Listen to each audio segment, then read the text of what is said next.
माछ पाई नाबालक murder news cut परवर्ती प्रसंग कारण चिलिका मझिरु नाबालक को अपहरण हत्या मामला रे 18 अभियुक्त को गिरफ्त करी कोर्ट चालान करा जायछि। माछमरा को केन्द्र करी गंडगोल होइथिला बोली पुरी एसपी प्रतीक सिंह सूचना दैछन्ति। मुख्य अभियुक्त गणेश समेत 18 जन को पुलिस गिरफ्त करिछि। घटना 3टी बोट भी जबत करा जायछि। हत्यारे व्यवहृत काठ फालिया भी जबत होइछि। अभियुक्त मानकु रिमांड रे आनी अधिक पचराउचरा करा जिवो बोली पुलिस कहिछि। चिलिका अंचल जो माने एभली कार्य करुछन्ति सेमानक विरोध में कठोर कार्यानुष्ठान हेबो। अभियुक्त माने लोकंकु डराई धमकाई माछ चिंगुड़ी चोरी करी नेउथिले बोली एसपी सूचना दैछन्ति एवं सेथि पाई ही ए प्रकार घटना घटिला बोली कहिछन्ति।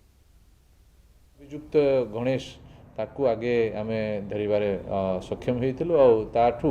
आमको इंटरोगेशन रे सब स्टोरी जाना पड़ला। तापर गोटे गोटे करिकी आमे टोटल ए पर्यंत ये घटना रे 18 लोकों को अरेस्ट करिछु। से माने समस्ते से आमर चंद्रपुत एरिया रो पाखापाखी अंचल से माने निवासी अछंती। से मान पाखरु आमको 3टी बोट जो बोट से माने आस्थिले से बोट मध्य सीजर करा हेछि। साइंटिफिक एविडेंस कलेक्शन करा हेछि। वेपन जो थिला जो काठ फाळ जो ठेकी से माने व्यवहार करथिले सेटा मध्य आमे बाहर करिछु। तेबे से दिनर घटनाक्रम कौन थिला केमिति नाबालक ओम शिकारींकर मृत्यु हैला तंकर टार्गेट हैला टिकी निखी ए संपर्क रे प्रेस मीट रे पूरी एसपी सूचना दैछन्ति। ओम कस से दिन आउ 2 जण माछ मारिबाकू जेतु चिलिका जाइथिले चिलिका रे माछ मारुथवा बेले अन्य गोष्ठी पहुंची माछ देबाकू अड़ी बसिथिले हेले ओम कस थिबा आउ 2 जण मना करिबारु बचसा आरंभ हैला। बचसारु मारपीट हैला। यह घटना 2 जण आहत अवस्था फेरी आसथिबा बेले ओम किंतु से दिन निखोज थिला। कुमारपुर विलेज जीपी रामलेंका से पाखरे चिलिका लेक भितरे किछि युवक माने तांकर डंगारे बसथिले आ से माने गोटे माछ पई गोटे खुंदा लगाइथिले आ सेही जगह रे से माने बसथिले। हठात किछि असामाजिक अजଣା लोक से जगह को पहुँचले से जहाँ कंप्लेंट रे जाना पड़ुछि कि से उद्देश्य थिला सेठू से माछ अन्य जिनस को चोरी करिबा। से समय रे जेते बेले जो कंप्लेनेंट साइड अछंती से माने जेते बेले तांकर विरोध करिसंती से मानक भितरे जुक्ति तर्क हेछि आ गोटे हिटेड आर्गुमेंट पर से माने ताको जो काठ बाउंस से अन्य तांग पाखरे हाथ रे जो थिला से माने ताको असल्ट करिसंती। 2 जण को सिथरे इंजरी हेतिला आ जणे सिथरे इमिडिएटली से स्पॉट रु से माने पळे आस्थिले। परे रिपोर्ट देले कि जणे व्यक्ति जो से माने संगरे थिला जहार ना होछि ओम सी घटना परठू निखोज हो जाइथिला। पूरी सीनियर रिपोर्टर शैलेन्द्र आचार्य जोड़ी अधिक सूचना और आलोचना सहित करवा। शैलेन्द्र जो भली भाव में आम देखुचे पूरी एसपी विस्तृत भाव में सूचना देते घटनाक्रम संपर्क में किंतु मोटामोटी आम जमी जानीचे जे बहुत समय समुद्र भितर जलदस्यु कथा शुणा जाए पायरेट्स कथा शुणा जाए और से किभली भाव में अत्याचार करती ताकू नहीं विभिन्न चलचित्र प्रदर्शित होइछि। गोटे गोटे अंचल जलदस्यु माने गोटे गोटे पूरा जलदस्यु अंचल माने समुद्र भितर जलदस्यु दखल रही था बोली चर्चा हुए किंतु चिलिका मझिरे भितर भी यही घटना देखा मिलूँ कि जो ओम शिकारी भली गोटे नाबालकर मृत्यु घटी और तार संपर्कीय से दिन आम देखीचे कि भाव में आहत होते खंडा चोट शरीर में लगी मुंडरे लगी कहला एवं पूरा मोटामोटी घटनाक्रम जना पड़ूना कि जे पूरा गोटे आतंकरा चिलिका भितर सृष्टि करने किसी माने ग्रामवासी माने चेष्टा करुछंती जलदस्यु भली काम करुछंती। भाव मुरार आप देखु चिलिका और सातपड़ा अंचल दीर्घ वर्ष हम जलदस्यु मानकर एभली राज चली आसी विशेषकर बालुगा पटु हो आप देखिए सातपड़ार ଅରକୁଦା ପଟ ହଉ ଏମାନେ ବିଭିନ୍ନ ସମୟରେ ଜଳଦସ୍ୟୁ ମାନେ ଆସି ଯୋଉ ଚିଙ୍ଗୁଡି ଘେରି ଏବଂ ଯୋଉ ମାଛ ଜାଣ ରହିଛି ତାକୁ ଅକ୍ତିଆର କରିବା ପାଇଁ ବେଆଇନ ଭାବରେ ଚେଷ୍ଟା କରିଥାନ୍ତି ଏବଂ ଏହି ଘଟଣାକୁ ନେଇ ଅତୀତରେ ବିଭିନ୍ନ ସମୟରେ ଚିଲିକା ଅଶାନ୍ତ ହୋଇଛି, ବୋମାମାଡ ହୋଇଛି ଏବଂ ଯୋଉଭଳି ଭାବରେ ଆପଣ ଦେଖନ୍ତୁ ଗତ 11 ତାରିଖ ଦିନ 15 ବର୍ଷିଆ ଯିଏ ନାବାଳକ ରହିଛନ୍ତି ଓମ୍ ଶିକାରୀ ନା ତାଙ୍କର ଓମ୍ ଶିକାରୀ କିନ୍ତୁ ସେ ନିଜେ ଜଳଦସ୍ୟୁ ମାନଙ୍କର ଶିକାର ହୋଇଛନ୍ତି କାରଣ ଓମଙ୍କ ସହିତ ଆଉ 2 ଜଣ ସେମାନଙ୍କର ଯୋଉ ମାଛ ଖନ୍ଦା ରହିଛି ଚିଲିକା ଭିତରେ ଯାହାକି ଆପଣ ଜାଣିଛନ୍ତି ସାତପଡା ଥାନା ରହିଛି ଯୋଉ କୃଷ୍ଣପ୍ରସାଦ ଥାନା ଅଞ୍ଚଳର ଏବଂ ସେଠାରେ ସେମାନେ ନିଜ ମାଛ ଖନ୍ଦା ନିକଟରେ ବସି ରହିଥିଲେ ଏବଂ ଏହି ସମୟରେ ଯୋଉଭଳି ଭାବରେ ଏସପି ସୂଚନା ଦେଇଛନ୍ତି ବାଲୁଗାଁର ଯୋଉ ଚନ୍ଦ୍ରାପୁଟ ଗାଁ ରହିଛି ସେଇ ଗାଁରୁ କିଛି ଦୁର୍ବୃତ୍ତ ମାନେ 3ଟି ବୋଟ ଯୋଗେ ଆସିଥିଲେ ଏବଂ ଏଇ ଯୋଉ ଓମ୍ ଏବଂ ଅନ୍ୟ 2 ଜଣ ସହଯୋଗୀ ତାଙ୍କ ଡଙ୍ଗା ଉପରେ ବସି ରହିଥିଲେ ତାଙ୍କର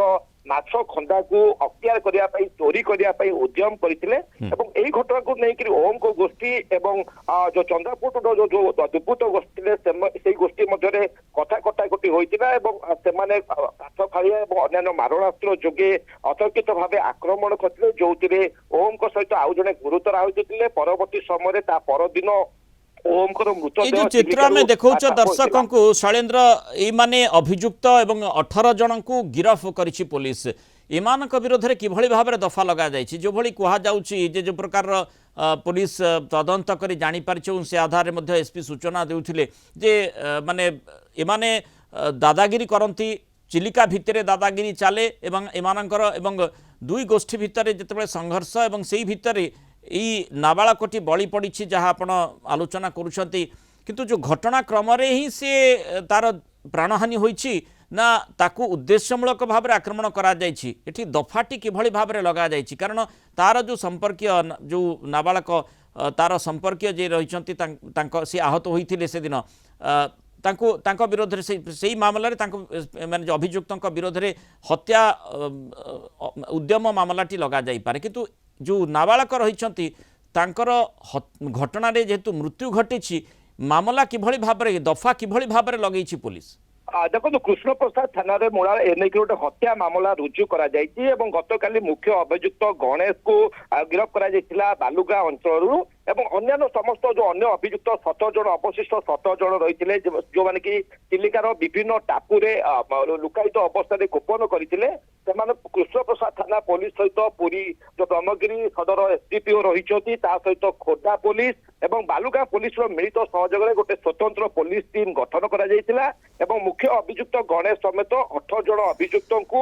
খোর্ধা এবং বালুগাঁ পুলিশ সহায়তায় পুলিশ তাঁকু গিরফ করেছি সেমানଙ୍କଠାରୁ 3ଟି ବୋଟ ମଧ୍ୟ ଜବତ କରାଯାଇଛି এবং হত্যাকাণ্ডে যে ব্যবহৃত হয়েছিল কাঠ ফাড়িয়া এবং অন্যান্য সামগ্রী মধ্যে পুলিশ জবত করছি এবং যেভাবে ভাবে আমি দেখা বিএনএস র বিভিন্ন অপরাধিক এবং সঙ্গীন দফা লাগিছে সেମାନଙ୍କ বিরুদ্ধে এবং পুরী পুলিশ পক্ষর এসপি প্রতীক সিং যা সূচনা ଦେଇଛନ୍ତି মূলা এই ঘটনাটু যেহেতু জনে নাবাଳକଙ୍କର এই ঘটনার মৃত্যু ঘটিছে এবং জলদস্যু ମାନଙ୍କର কথা আসুଛି কারণ ସେମାନେ ଏଥର ନୁହେଁ ପୂର୍ବରୁ ମଧ୍ୟ ବିଭିନ୍ନ ସମୟରେ ଏଭଳି ଭାବରେ ଚିଙ୍ଗୁଡି ଘେରି ହଉ ମାଛ ଜାଆଁଳ ହଉ ଆକୁ ବେଆଇନ ଭାବରେ ଅକ୍ତିଆର କରିବା ପାଇଁ ଚୋରି କରିବା ପାଇଁ ଉଦ୍ୟମ କରିଥାନ୍ତି ତ ଅଧିକ ମାନେ ଜଣେ ମାଛ ମାରିବ ତାର ପରିଶ୍ରମ ସିଏ କରିବ ତାର ଫାଇଦାଟା ସିଏ ନେବା ବଦଳରେ ଜଳଦସ୍ୟୁ ମାନେ ଯେଉଁମାନେ ଆତଙ୍କରା ଚିଲିକା ମଝିରେ କରୁଛନ୍ତି ସେମାନେ ସେଇ ଫାଇଦାଟି ନେବା ପାଇଁ ଚେଷ୍ଟା କରିବେ ଆଉ ସେଇଠୁ ହିଁ ବିବାଦର ସୂତ୍ରପାତ ହେଉଛି ନିହାତି ଭାବରେ ନିରାଟ ସତ୍ୟ କଥା ଏବଂ ଚିଲିକା ଏବଂ ସାତପଡା ଅଞ୍ଚଳରେ ଆମେ ଅତୀତରେ ବହୁ ସମୟରେ ଦେଖିଛେ जो चिंगुड़ी घेरी माछ जाणकू नहीं 2 गाँ मध्य हो 2 गोष्ठी मध्य हो विभिन्न समय विवाद देखा जाता है बोमामाड़ होता है हाथ हथियार बुली थाए विशेषकर जो मैंने जलदस्यु रही जो मैंने गोटे अबाधरे बेआईन भाव में बोट जोगे अन्य दिगरू आसी जो मैंने प्रकृत में मत्स्यजीवी पारंपरिक मत्स्यजीवी जो मैंने चिंगुड़ी घेरी माछ जाण कर जान को चिंगुड़ी घेरी को चोरी करने को उद्यम करते कारण विभिन्न समय चिलिका अशांत रही है तेणु आप देखिए विभिन्न समय चिलिका और सातपड़ा अंचल जो बेआईन चिंगुड़ी घेरी कर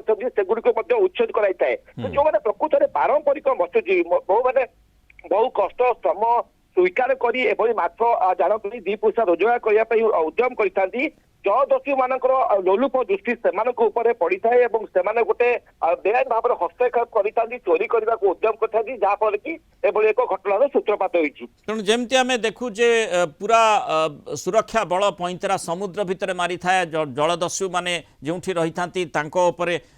ଆକ୍ସନ୍ ମଧ୍ୟ ନେଇଥାଏ। ଏଠି ମଧ୍ୟ ସେଭଳି ସ୍ଥିତି उत्पन्न ହେଉଛି कि ଏବଂ ସେହି ଆଧାରରେ ପଦକ୍ଷେପ ନିଆଯିବାର ଆବଶ୍ୟକତା ରହିଛି କି ଇଏ ଗୋଟେ ବୃହତ୍ତର ପ୍ରଶ୍ନ ଯେ ସମ୍ପର୍କରେ ସରକାରଙ୍କୁ ଚିନ୍ତା କରିବାକୁ ହୁଏ। ବହୁତ ଧନ୍ୟବାଦ ଶୈଳେନ୍ଦ୍ର ଆଚାର୍ଯ୍ୟ ସୂଚନାରେ ଏବଂ ଆଲୋଚନାରେ ଆମ ସହିତ ରହିଥିବାରୁ।